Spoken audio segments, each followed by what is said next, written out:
Hablemos un poco de lo que está pasando en Perú con la liberación de Fujimori. Alberto Fujimori fue presidente en Perú desde el año 1990 hasta el año 2000, y su gobierno tuvo fuertes críticas desde una visión de derechos, dado que existieron múltiples violaciones a los derechos fundamentales.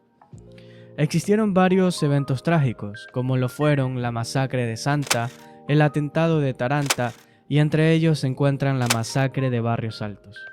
cuyo proceso tuvo controversia en la vulneración del debido proceso de las víctimas y por la ley de amnistía que protegió a las personas involucradas en dicha masacre. Esto llegó a la Corte Interamericana de Derechos Humanos en el año 2000 y el Estado peruano se allanó aceptando la violación al derecho de la vida, al derecho de la integridad personal y a la vulneración de garantías jurisdiccionales,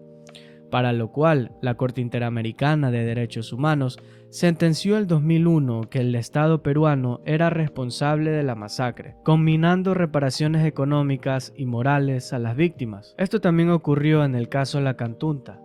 la cual la Corte sentenció en el año 2007 violaciones a los derechos humanos por parte del Estado peruano.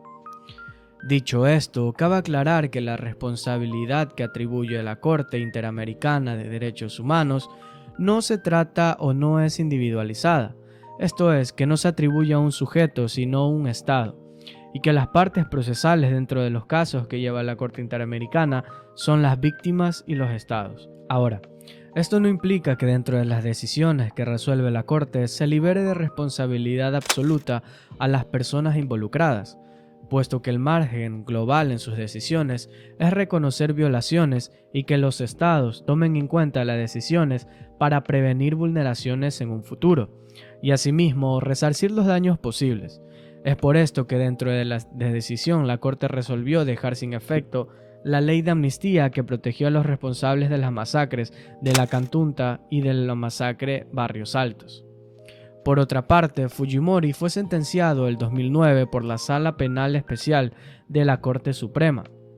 es decir, luego de las sentencias de la Corte Interamericana, y fue indultado el 2017. Ante esto, la Corte Interamericana de Derechos Humanos emitió un comunicado el 2022 de no ejecutar la liberación por indulto de Fujimori,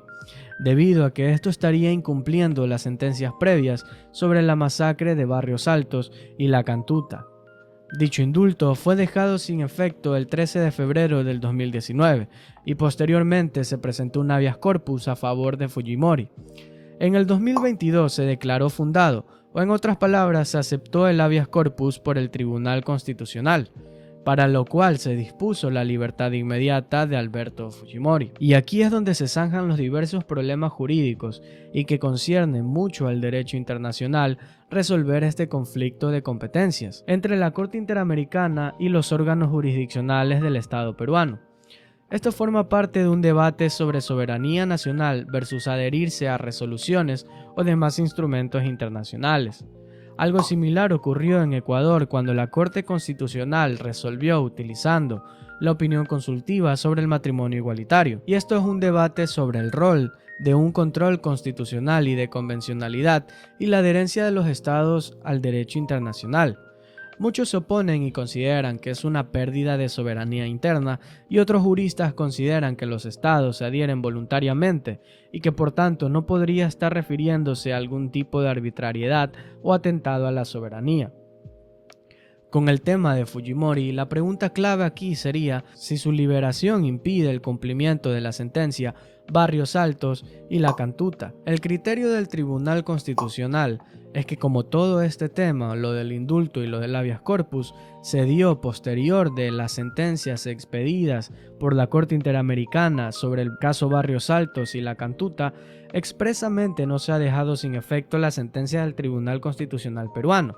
Esto debido a que esta sentencia del Tribunal Constitucional peruano ocurrió posteriormente. Sobre esto, la Corte Interamericana de Derechos Humanos hizo una supervisión de cumplimiento el 7 de abril del 2022, mencionando que el Tribunal Constitucional que restituyó el indulto a Fujimori inobservó las reglas del control de convencionalidad entre los instrumentos internacionales y el derecho interno del Estado peruano.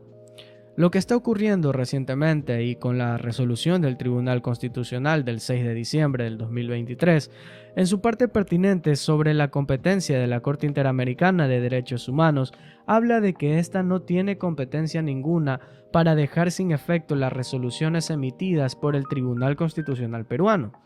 ya que para el Tribunal Constitucional peruano la autoridad competente debería de ser la Organización de Estados Americanos.